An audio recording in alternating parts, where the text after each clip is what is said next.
ఓం సాయిరామ్ శ్రీమాత్రే మా అమ్మ బిడ్డలందరికీ కూడా నమస్కారం అండి.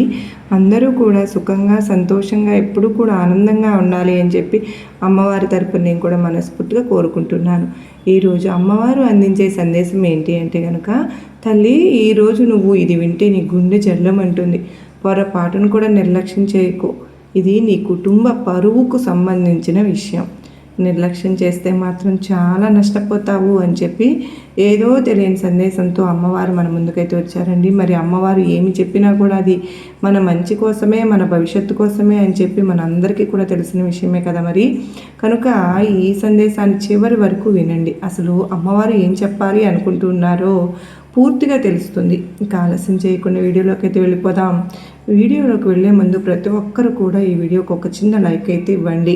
చాలామంది చెప్పుకోలేనటువంటి సమస్యలతో సతమతమైపోతూ వాటిని ఎలా పరిష్కరించుకోవాలో తీర్చుకోవాలో తెలియక ఇబ్బంది పడుతూ ఉన్నవాళ్ళు ఎంతోమంది ఉన్నారు. ప్రతి ఒక్కరూ మీకున్నటువంటి సమస్యను నాకు కామెంట్ సెక్షన్లో తెలియచేయండి ఫ్రెండ్స్. తప్పకుండా అమ్మవారి గుడికి వెళ్ళినప్పుడు నేను అమ్మవారికి మీ గురించి గొప్ప ప్రార్థన అయితే చేపిస్తాను. మీ నమ్మకాన్ని నేను ఏ రోజు కూడా ఒమ్ము చేసుకోలేదు కదా అని అమ్మవారు ఎప్పుడూ కూడా చెప్తూనే ఉన్నారు.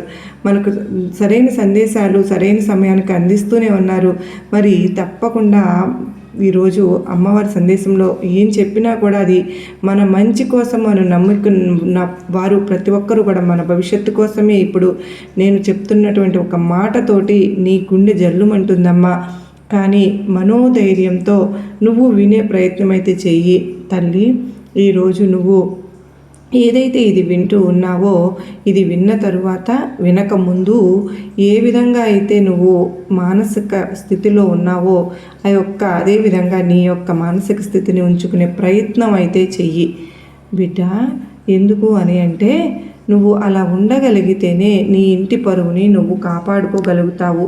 నీ యొక్క పరువు అంటే నీ యొక్క కుటుంబ పరువు తోటి సమానం కదా. మరి నీకు ఏదైనా కానీ మాటతో కానీ లేదంటే కనుక ప్రవర్తనలో కానీ ఎదుటివారు నీకు ఇచ్చే విలువను పట్టే కదా మరి నీ యొక్క పరువు అనేది ఆధారపడి ఉంటుంది. కొంతమంది ఎదుటివారికి చాలా గౌరవాన్ని ఇచ్చి మాట్లాడతారు, మరి కొంతమంది లెక్క లేకుండా మాట్లాడుతూ ఉంటారు. ఎందుకు అని అంటే అది కుటుంబం యొక్క విలువను బట్టి ఆధారపడి ఉంటుంది. నీ యొక్క కుటుంబంలో నీ పరువుని పెంచే వాళ్ళు ఉంటే నీకు విలువ ఆటోమేటిక్గా పెరిగిపోతూ ఉంటుంది. అలాగే నీ యొక్క కుటుంబంలో నీ యొక్క విలువను తగ్గించేవారు కనుక ఉంటే ఆటోమేటిక్గా నీ విలువ అనేది తగ్గిపోతూ ఉంటుంది. ఇదంతా ఎందుకు చెప్తున్నారు అమ్మ దుర్గమ్మ, అసలు ఏం చెప్పాలి అనుకుంటున్నారు తల్లి మీరు అని చెప్పి నువ్వు అనుకుంటున్నావు కదా. అయితే ఇక్కడి నుంచే అసలు నిజం నీకు చెప్పబోతున్నాను, జాగ్రత్తగా విను. ఏంటి అంటే కనుక బిడ్డ, ఎప్పుడైనా సరే కానీ నీ యొక్క ప్రవర్తన వల్ల నీ యొక్క కుటుంబ పరిస్థితి అనేది తలక్రిందులుగా మారే అవకాశం అనేది ఉంటుంది. ఇది నువ్వు ఒప్పుకున్నా ఒప్పుకోకపోయినా 100కి 1000% ఇదే నిజం. ఇప్పుడు నేను చెప్పే ప్రతి మాట కూడా నీ మనసుకు నొప్పిని కలిగిస్తుందేమో, కానీ ఈ నొప్పి వెనుక ఉండే అంతర్యాన్ని కూడా నువ్వు గ్రహించగలిగితే కనుక నిజంగా నువ్వు సంతోషపడిపోతావు. ఎందుకో తెలుసా? ఎందుకంటే అది అసలైన వాస్తవం కనుక. ఎందుకు చెప్తున్నాను అనేది జాగ్రత్తగా విను బిడ్డ.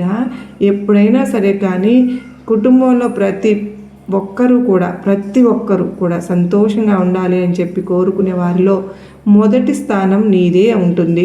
ఎందుకు అంటే వారి కోసం నువ్వు ఏదైనా కానీ చేయగలుగుతావు, ఏది వదులుకోవడానికైనా సిద్ధపడతావు. అలాగే నువ్వు చూపించగలిగినంత ప్రేమను చూపిస్తూ ఇంకా నేను చూపిస్తున్నది తక్కువేనేమో అని చెప్పి భ్రమపడిపోతూ ఉంటావు కదూ.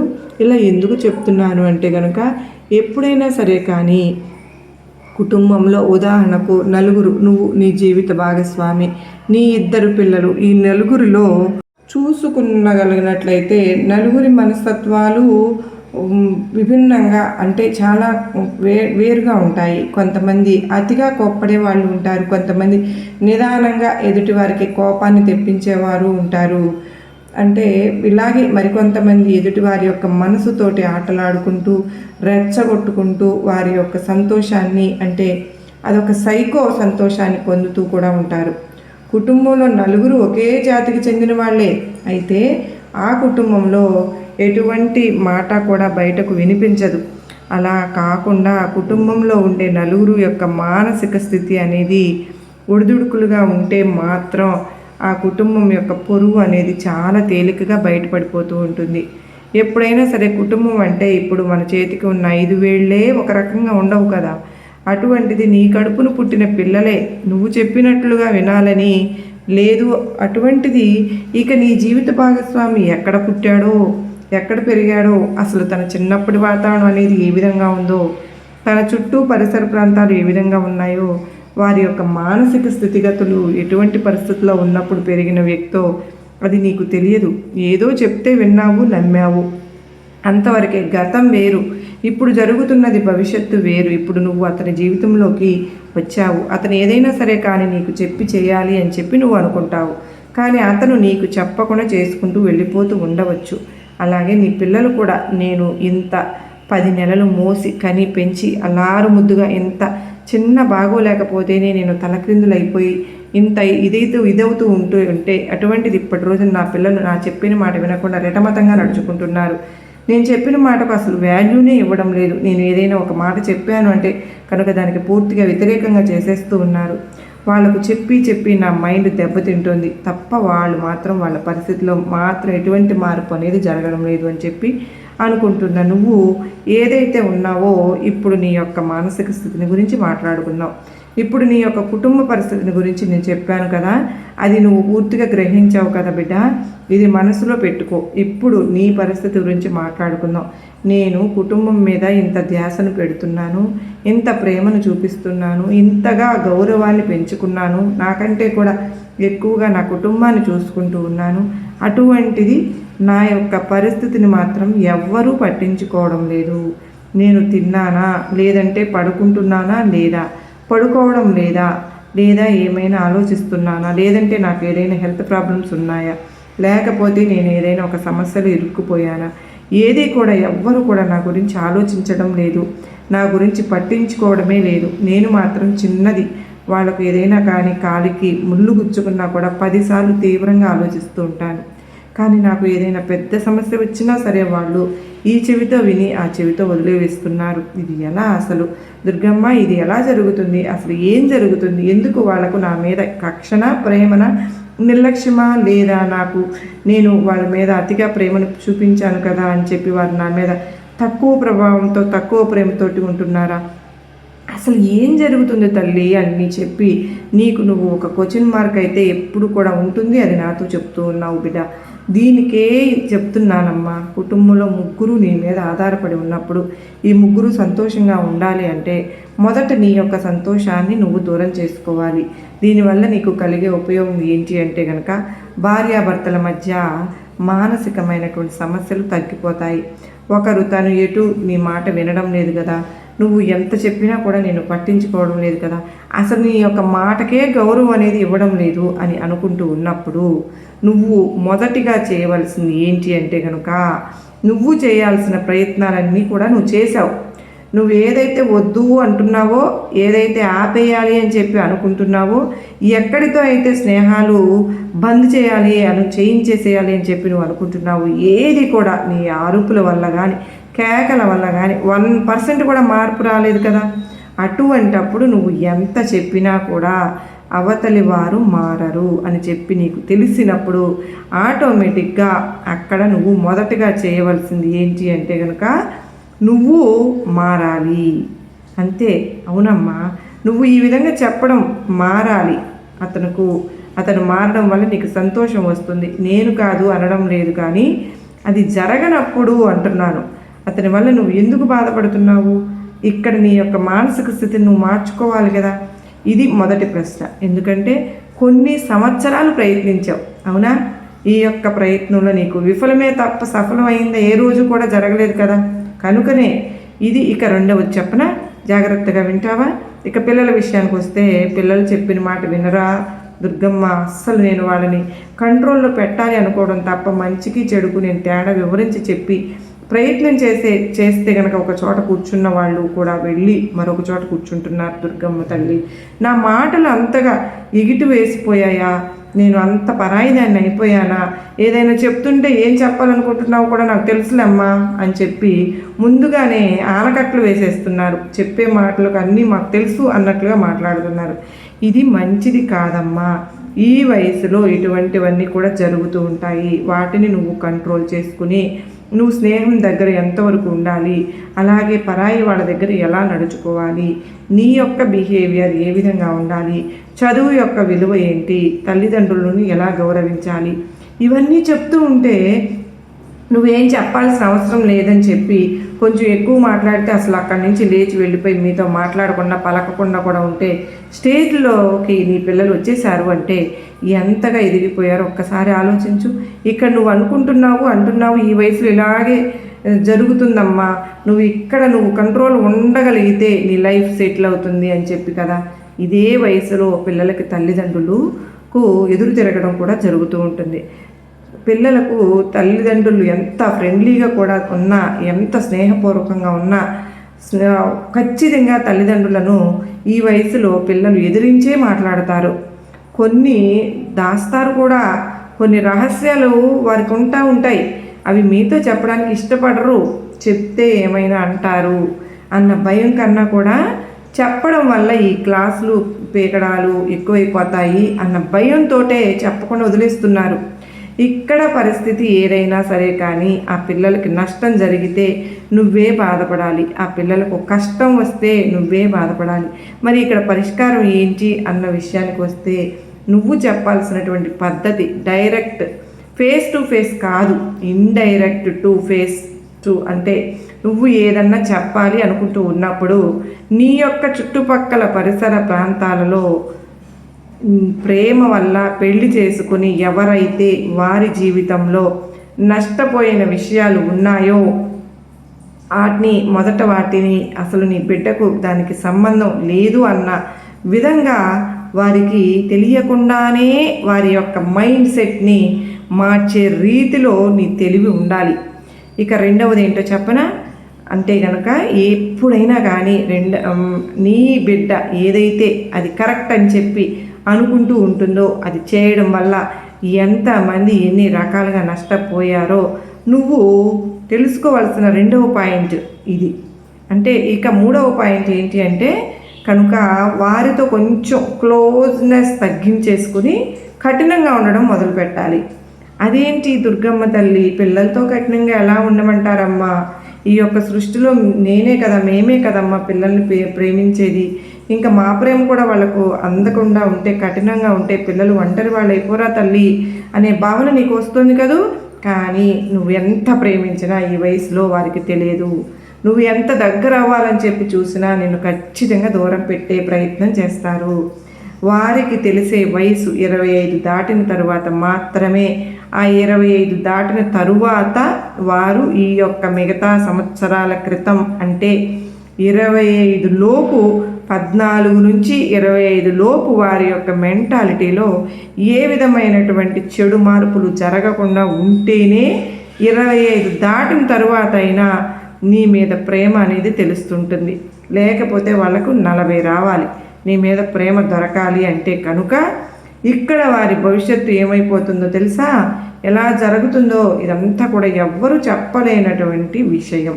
కానీ ఇక్కడ నా బిడ్డగా, నా భక్తురాలిగా నిన్ను నియమించుకున్నాను కనుకనే, నీ సంతోషం నాకు ముఖ్యం కనుకనే నీ బిడ్డల భవిష్యత్తుకు నాది గ్యారెంటీ. నువ్వు ఖచ్చితంగా ఇప్పుడు తెలుసుకోవాల్సిన విషయం ఏంటి అంటే కనుక ఇంటి గుట్టు బయట పెట్టకూడదు, బంధువులతో కూడా చెప్పకూడదు, ఆఖరకు రక్త సంబంధీకులకు కూడా చెప్పకూడదు.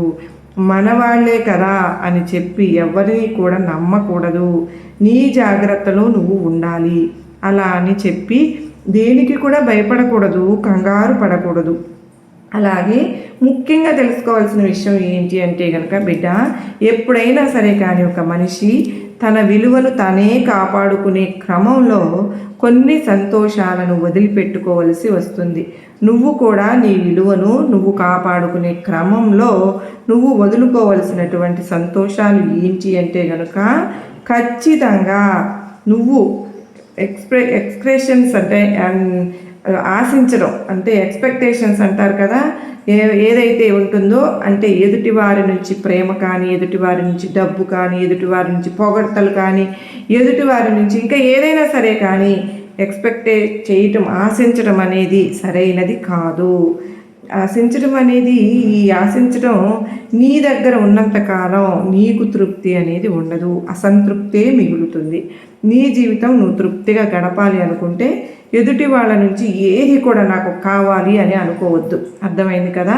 నేను ఎందుకు చెప్పాను అనేది కాసేపు ప్రశాంతంగా పడుకుని నీ యొక్క కుటుంబంలో ఉన్న సభ్యులతో నీకు జరిగిన సంఘర్షణలు అన్నింటినీ కూడా ఆలోచించుకుని నువ్వు దానికి తగినట్లుగా కనుక అసలు నేను అంటే దుర్గమ్మ ఏం చెప్తూ ఉన్నారు అనేది నెమరు వేసుకునే ప్రయత్నం చెయ్యి.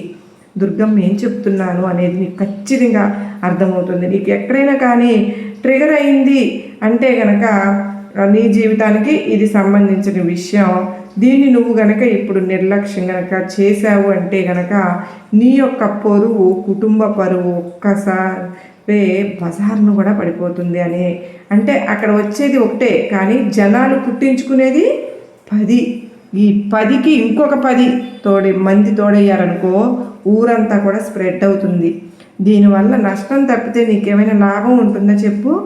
ఎప్పుడైనా సరే కానీ ఎంతకంటే పెద్ద పెద్ద తప్పులు ఇంతకంటే చేసిన వాళ్ళు ఎంతమందో ఉంటారు. వారి యొక్క బిడ్డలను గుప్పెట్లో పెట్టుకుంటున్నారు కూడా. ఇంతకంటే పెద్ద పెద్ద ఘోరాలు జరుగుతున్నా కూడా వారి యొక్క జీవిత భాగస్వామిని గుప్పిట్లో పెట్టుకుంటూ ఉన్నారు. మరి నీకు తెలియడం లేదు. అందరూ నాకే ఇలా జరిగింది అని నువ్వు అనుకుంటున్నావు కానీ చాలా జరుగుతాయమ్మా ఇలా బయట. కానీ ఇక్కడ కుటుంబంలో ముగ్గురు సంతోషంగా ఉండాలి అంటే ఒక మనిషి ఖచ్చితంగా సంతోషానికి దూరం అవ్వాల్సిందే. అలా దూరమైపోవడమే జీవితమా అంటే కాదు, కానీ వాళ్ళను వదిలివేయడమే జీవితం. నీ సంతోషాన్ని నువ్వు చూసుకోవడమే జీవితం. నీ ఆనందం కోసం నువ్వు ఇది అవ్వడం, నీ కోసం నువ్వు ఏదైనా చేసుకోగలగాలి, అదే అసలైన జీవితం. కనుక ఎవరి కోసము ఆలోచించకు, ఎవరి కోసము బాధపడకు, అంతా కూడా మంచి జరుగుతుంది. ఎక్కువగా ఆలోచించకు, ఎక్కువగా స్ట్రెస్ అవ్వకు, ప్రశాంతంగా ఉండే ప్రయత్నం చెయ్యి. నువ్వు ఆలోచించడం వల్ల, నువ్వు ఏదన్నా ఆశించడం వల్ల నువ్వు ఆశించింది అటు నుంచి రాదు. నువ్వు ఆలోచించడం వల్ల వచ్చింది ఏది కూడా మారదు. కనుక అతి ఆలోచన వద్దు అంటున్నాను. ఇంటి గుట్టు బయటకు రానివ్వద్దు. ఇది చేసుకోవడం వల్ల నీ యొక్క కుటుంబ పరిస్థితి అనేది చాలా వరకు కూడా మెరుగు అవుతుంది అని చెప్పి నీకు ఈరోజు నీ దుర్గమ్మ చెప్తున్నాను. నీకు నా ఆశీర్వాదాలు ఎప్పుడు ఉంటాయి తల్లి. నిన్ను కంటికి రెప్పలాగా నేను చూసుకుంటానమ్మా. నీ బాధ నా బాధ కాదా? నీ బిడ్డల బాధ నా బాధ కాదా? నీ భాగస్వామి బాధ నా బాధ కాదా? నేను చూసుకుంటాను తల్లి, నువ్వు ధైర్యంగా ఉండు అంటూ అమ్మవారు అత్యద్భుతమైనటువంటి సందేశాన్ని అందించారు కదండి. మనం అర్థం చేసుకోవాలి కానీ ఈ సందేశంలో చాలా గొప్ప అంతర్యం ఉంది కదా. ఈ సందేశంలో ప్రతి కుటుంబానికి ఇది తెలియాలండి. కొంతమంది రెటమతంగా ఉండేవాళ్ళు ఉంటారు, కొంతమంది చిటికేస్తే కోపం వచ్చేవాళ్ళు కూడా ఉంటారు, మరి కొంతమంది పిల్లలు అడ్డగోలుగా బిహేవ్ చేస్తూ ఉంటారు. ఇదంతా కూడా ఇప్పుడు జరుగుతున్నటువంటి ప్రస్తుత పరిస్థితులు. అప్పుడు ఇక్కడ ఆడవాళ్ళు ఎంతో ఓర్పుగా తెలివిగా మేనేజ్ రాగలగాలి కూడా. అలా చేసుకుని వచ్చినప్పుడు మాత్రమే లైఫ్ అనేది అలా స్మూత్గా వెళ్ళిపోతుందన్నమాట. అలా కాకుండా చాలా వరకు కూడా నెగ్లెక్ట్ చేసుకుంటూ నా పంతమే నెగ్గాలి, నేనే గెలవాలి, నా మాటే ఇది అవ్వాలి ఇంట్లో అని చెప్పి అనుకుంటే అక్కడంతా కూడా సీన్ రివర్స్ అయిపోయి మీరు వేసుకునే కేకలు చుట్టూ వినబడి మీ పొరుగు పోవడం తప్పితే ఉపయోగం ఏది కూడా ఉండదు. దానివల్ల విలువ తగ్గిపోతుంది. ఇక విలువ తగ్గిపోయినప్పుడు బయటకు వెళ్ళినప్పుడు జనాలు చూసే చూపులు ఎలా ఉంటాయి చూసారు కదా, అవి చాలా చాలా ఘోరంగా ఉంటాయి. తట్టుకోవడం కష్టమైపోతుందన్నమాట. ఇదే దుర్గమ్మ వారు మనకు చెప్పాలనుకుంటున్నది. మరి మనందరికీ కూడా అర్థమైందని చెప్పి నేను అనుకుంటూ ఉన్నానండి. మరి మీకు అర్థమైందని చెప్పి నచ్చింది, గొప్ప ధైర్యాన్ని అమ్మవారు ఇచ్చారు అని చెప్పి ఈ సందేశం అని మీ అందరికి అనిపిస్తే తప్పకుండా ఈ వీడియోకి చిన్న లైక్ ఇవ్వండి ఫ్రెండ్స్. లైక్ ఇచ్చిన వెంటనే మీరు సబ్స్క్రైబ్ చేసుకోవడం మాత్రం మర్చిపోవద్దండి. కామెంట్ సెక్షన్లో శ్రీమాత్రే నమః అని కామెంట్ చేయడం కూడా మర్చిపోవద్దు ఫ్రెండ్స్. మీ కామెంట్ వల్లనే నాకు గొప్ప సపోర్ట్ అనేది లభిస్తూ ఉంటుందని చెప్పి గుర్తుపెట్టుకోండి. మరి మన కుటుంబాన్ని మనమే బజారు పాలు చేసుకుంటే దానివల్ల నష్టపోయేది ఎవరు? మనమే కదా. కనుక కొంచెం ఏమంటారు దాన్ని ఓర్పుగా గనక ఉండగలిగినట్లయితే, సగం మనం పాటించినట్టయితే గనక మన జీవితంలో మన కుటుంబానికి ఈ పరిస్థితులు, ఈ క్రిటికల్ పరిస్థితి అనేది మరలా గొప్ప పిల్లలు ప్రయోజకులయ్యి మన జీవిత భాగస్వామి మనం అర్థం చేసుకున్నప్పుడు ఈ తిరిగి రాదు కదండి ఈ జీవితం అనేది. మరి అందుకనే కొంచెం మనం గనక ఓర్చుకున్నట్లయితే ఈ క్రిటికల్ స్టేజ్ అనేది దాటిపోయిన తర్వాత మన పిల్లలు చక్కని మార్గంలో నడుచుకుంటారు. వాళ్ళే మనకు చెప్పేవాళ్ళుగా ఎదుగుతారు. తప్పకుండా అవకాశం మనం ఈ టీనేజ్ వయసులో పిల్లలకి 14 నుండి 25 సంవత్సరాల లోపు పిల్లల్ని కొంచెం జాగ్రత్తగా కనుక మనం డీల్ చేయగలిగితే నిజంగానే మనందరికీ అనుభవమే కదండి ఇదంతా కూడా జరుగుతున్నదే. చాలామందిని మీరు గమనించండి, ఈ టైంలో అలానే ఉంటారు పిల్లలు. ఇంకా వాళ్ళని బట్టి ఆటోమేటిక్గా మన జీవిత భాగస్వామిలో కూడా మార్పులు కలుగుతాయి. వాళ్ళు మన అర్థం చేసుకునే రోజు ఒక రోజు వస్తుంది. అప్పుడు మీరందరూ కూడా మరలా మీరే చెప్తారు, నిజమే దుర్గమ్మ తల్లి నాకు మంచి ఆ రోజున వాళ్ళ రోజున మనం చెప్పకపోతే నా జీవితం ఏమైపోయేదో, నేను నా కుటుంబం రోడ్డున పడేవాళ్ళం కదా అని చెప్పి అనుకుంటారు. మరి అందరూ కూడా అమ్మవారికి ఒక చిన్న లైక్ ఇచ్చి సపోర్ట్ చేయండి. మళ్ళీ కలుసుకునేంతవరకు అందరికీ నమస్కారం అండి. ఓం సాయిరాం. శ్రీమాత్రే నమః. సర్వేజన సుఖినో భవంతు.